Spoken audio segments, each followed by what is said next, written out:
한번 따라서 합시다. 희망찬 교회를 꿈꾸자. 앞뒤로 인사합시다. 희망찬 교회를 꿈꾸자. 희망이라는 게 뭘까요? 희망이라는 게 우리가 어떤 일들을 바라고 악망하는 것을 희망이다 이렇게 말할 수가 있습니다. 사람마다 각각의 생각이 다르고 또 받은 은혜가 다르고 또 누리는 삶이 다르기 때문에 모든 사람에게 이것이 소망이다라고 얘기할 수는 없지만 오늘 우리에게 함께 우리가 교회를 세워나갈 때 희망으로 올 한해 교회를 세워서 여러분들이 희망을 이루고 교회도 희망을 이루고 다 우리가 희망을 이루는 그러한 한 해가 될 수 있기를 소망합니다. 시골에 사는 한 청년이 있었습니다. 이 사람은 몸이 불편해서 거동이 어려웠습니다. 그래도 이제 밖에 나가서 활동을 해야 되기 때문에 밖을 나가려고 하는데 이 집 대문 앞에 커다란 바위가 있어요. 왜 집을 그렇게 졌는지 모르겠지만 그래서 문을 열고 나갈 때마다 불편해요. 그래서 계속 그것 때문에 문제를 가지고 속상하는데 어느 날 꿈속에서 어머니가 나타났어요. 그래서 하는 말이 야, 그 바위를 밀어라. 힘껏 밀어라 했어요. 매일같이 일어나서 바위를 힘껏 밀으라 했어요. 그래서 8개월 동안 이 청년이 바위를 밀었어요. 그리고 자를 갖다 쟀더니 1cm도 안 움직였어요. 그대로 있어요. 그대로. 낙심이 됐죠. 왜 어머니는 꿈속에까지 나와서 나에게 이 돌멩이를 큰 돌을 이게 옮기게 했을까? 그러면서 원망하는 마음으로 그날 밤 잠을 자는데 또 어머니가 나왔어요. 그리고 말을 합니다. 나는 너에게 바위를 움직이라고 하지 안 했다. 밀으라고 했지. 바위를 움직이지 않고 계속 밀으라고 했다는 거예요. 그러면서 네가 이제 일어나서 거울을 봐봐라. 옷을 벗고. 그래서 옷을 벗고 거울을 봤더니 근육이 생겼어요. 그리고 힘이 생겼어요.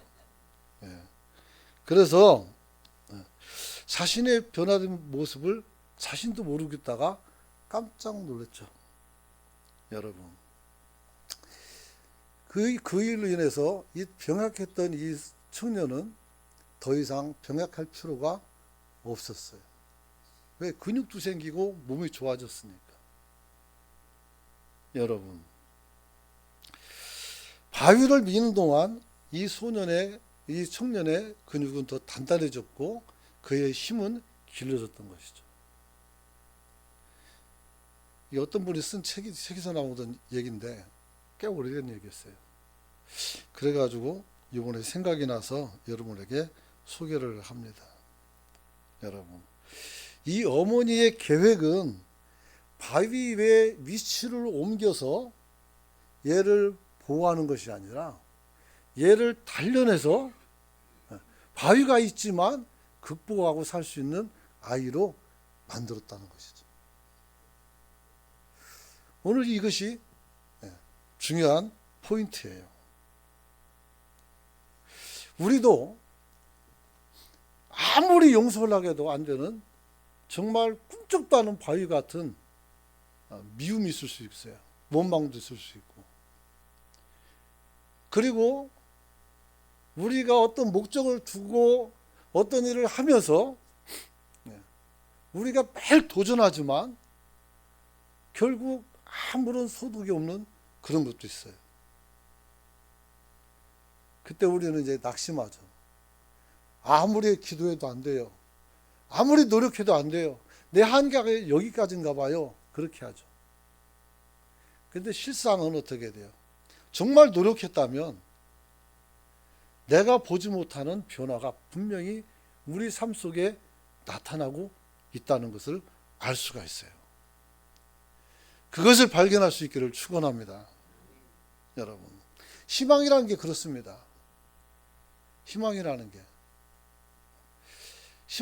것은 어떤 것이냐 했을 때 예전에 철학자가 그렇게 써놨어요. 앞모습은 있지만 뒷모습은 없다는 거예요. 오는 걸 알아요. 근데 지나가면 어떻게 해요? 잡을 수가 없어요. 그러니까 뒷모습이 없는 거죠.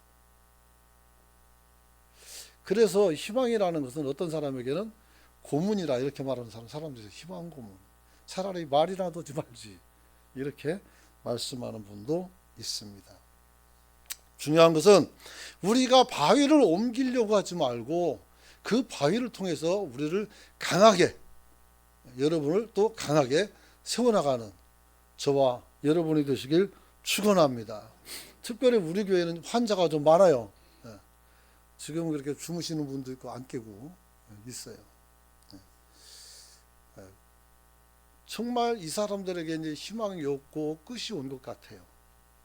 그런데 그렇다 할지라도 우리가 희망을 가지고 그냥 가는 것이 아니라 내가 그래도 가치 있는 인생인 것을 좀 알고, 그리고 누군가가 나를 위해서 기도를 많이 하고 있었다는 것도 좀 알았으면 좋겠고, 그래서 내가 불행한 사람이 아니라 나는 그래도 행복한 사람이다 라고 말할 수 있었으면 좋겠다는 마음을 갖게 되었습니다. 여러분, 그리고 저에게도 희망이 있습니다. 그것은 뭐냐면 늘 그래요. 목사는, 모든 목사들이 그래요. 자기 교회가 더 부흥하고 성도들의 믿음 안에서 더 출중해지는 것을 소원하죠. 그런 마음이 없다면 거짓말이에요. 그렇죠.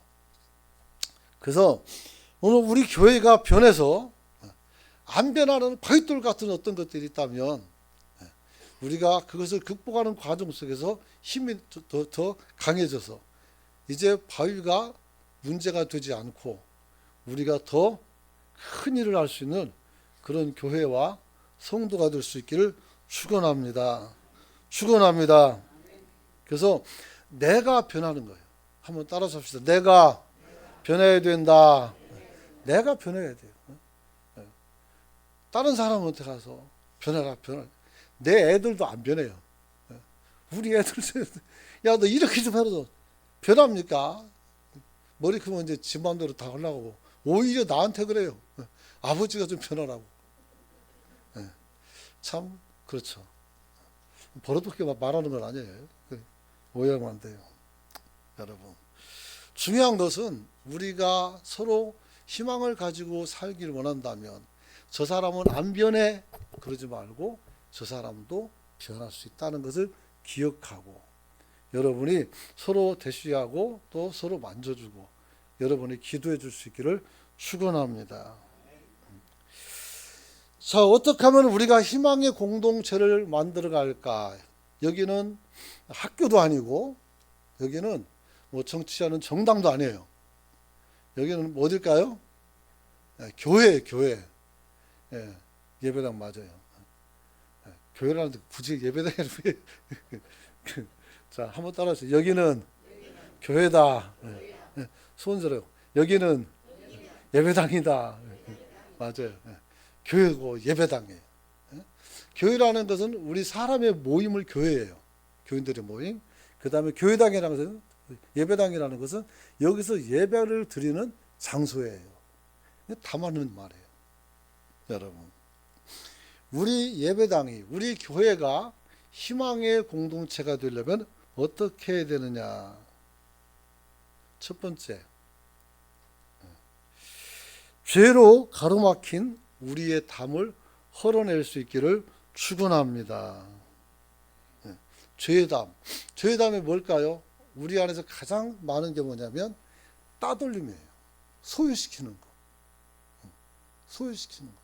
집안에서도 애들은 다 엄마 편이고 내 편은 없어요? 그럼 억울하단 말이에요. 그래가지고 큰 놈한테, 야, 너네 남자니까 내 편해라. 이것도 안 들어요 또.